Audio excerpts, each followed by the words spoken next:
Okay, so before I came to the sanctuary, I got sober actually in 2012. Been sober ever since then, so I'm actually coming up on 9 years of sobriety. What I found was after about 5-6 years sober, that's when a God of my understanding wasn't enough.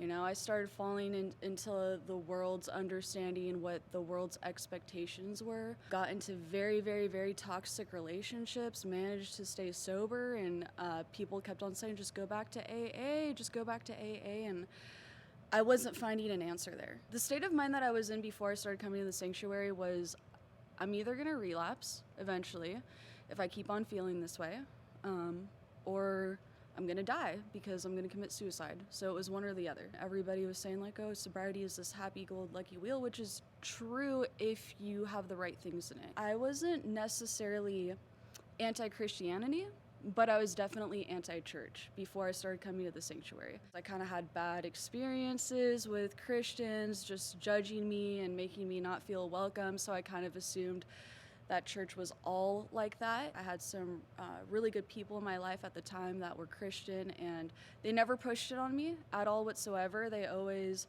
were just telling me their solution to life. Just by example, they promoted it, and I wanted that internal peace that they had. They had like a peace that no matter what storm is coming, they're good.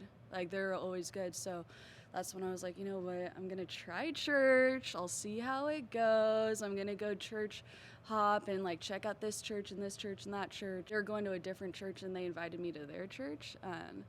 Their service started at 10 a.m. Which is why I didn't go to their service, because I was like, oh, it's a little early for me, you know, like at the time, which is not really early at all if you serve at this church, you know, that like 10 a.m. is nothing. So I came to Sanctuary, 11 a.m. service, showed up at 11:30 because I couldn't wake up on time and bawled my eyes out, you know, just cried. And I knew at that moment I didn't need to find another church. There were people here that were really welcoming, and they were really real. They were just really authentic. Just showed me, I feel like, what I was looking for in Christianity. Like, I feel like they're God's example of what Christians are supposed to be. So that was very welcoming, because I never had that before. There was always like this fake kind of facade, like, oh, we want to get to know you, but we don't really want to get to know you. Okay, so the first time I ever saw the sanctuary was actually when it was at the Westminster location. I was at the Rock Center Treatment Center in 2012, and one of the staff members would take the clients there. And I would see the sign when we were like driving to appointments, and I was like, man, that place looks so cool, you know, and it had that sign that was like, welcome all, and I think it was like a list of like, you know, gay or Jewish or whatever the case may be, and it was just this long list, and I was like, man, I want to go. And at the time, the staff member was like, I can't take you because you're a female and this is my off day, and that would be inappropriate. And I was super bummed out about that, and I just never went after that. So when I was looking for a church, I actually used to live right across the street from here. I saw the sanctuary, and this was when I was kind of like debating if I wanted to go to church or not. And when I saw it, I was like, okay, there's really no excuse. I could walk there in 5 minutes.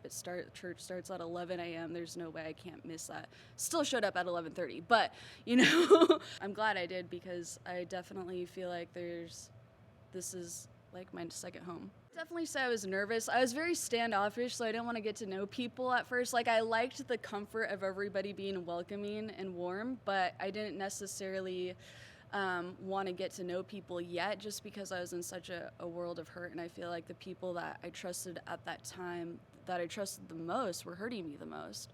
So I would come to church late, I would leave early, and I did that for about like, I want to say like 2 months maybe, but I was coming consistently. Like the first time I came, I didn't really skip a service. I would come every week, regardless of what turmoil was going on in my life at that time.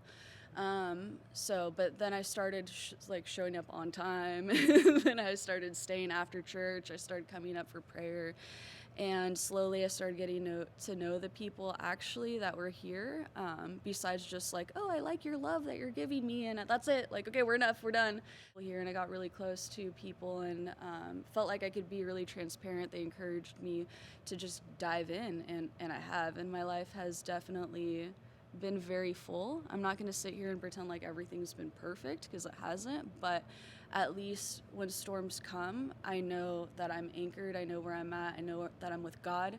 I know how Jesus sees me. I know how God sees me, and that's something I never grew up with. Yeah, like I know how God sees me for what I am, and that's something that was never described to me as a child. That was never actually like brought to my attention until I started coming here.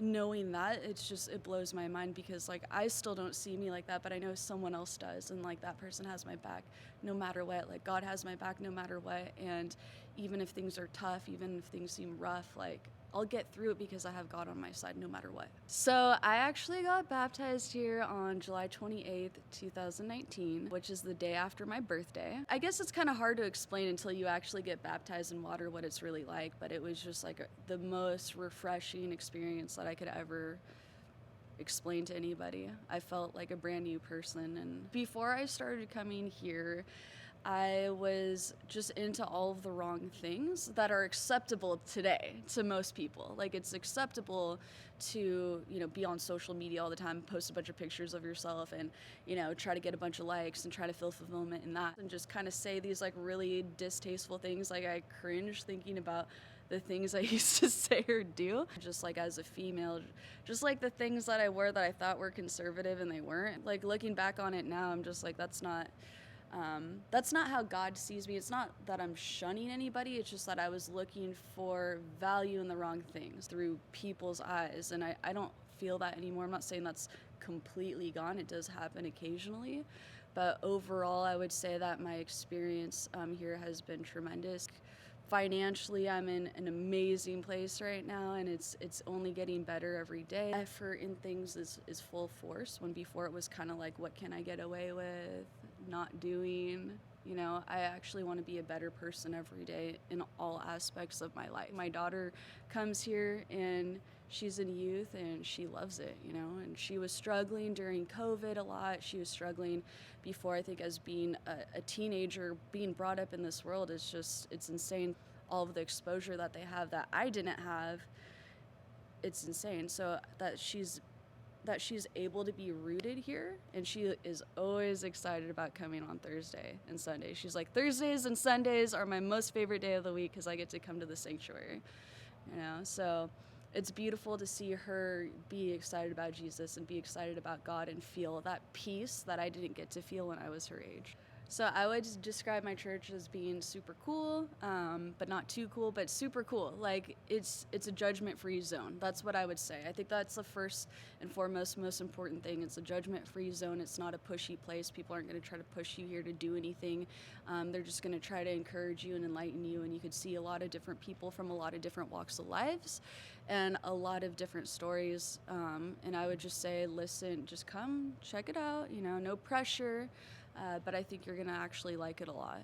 So I've actually got my best friend, as a result of me coming to the sanctuary, started going back to church locally where she's at, and she is super deep in as well. So it's pretty cool that it has this positive ripple effect. This church, you will find a group of people, whether it's in a connect group, whether it's serving, whatever the case may be, and I've been serving here for, I want to say like 2 years now, and it's been a huge blessing. And I remember one of the people that encouraged me to serve was like, I don't know why, but your life gets a lot better when you start serving, and it definitely has. I would definitely agree on that. And now I definitely wake up earlier because I serve, so 7:30 on Sunday, and it's cool, and it's that good kind of tired, and but I feel like I'm accomplishing something. It's not just like, oh, I'm just here and I'm clocking in and clocking out. It's like I'm here and I'm getting filled every single time, and I get to be a part of something bigger, something that's like changing the world, and I think that's ultimately what a lot of people want to do, is they want to make a difference in the world, whether it's just serving behind the computer or opening a door or flashing a smile or waving at somebody. Like, you can make a huge difference in someone's life.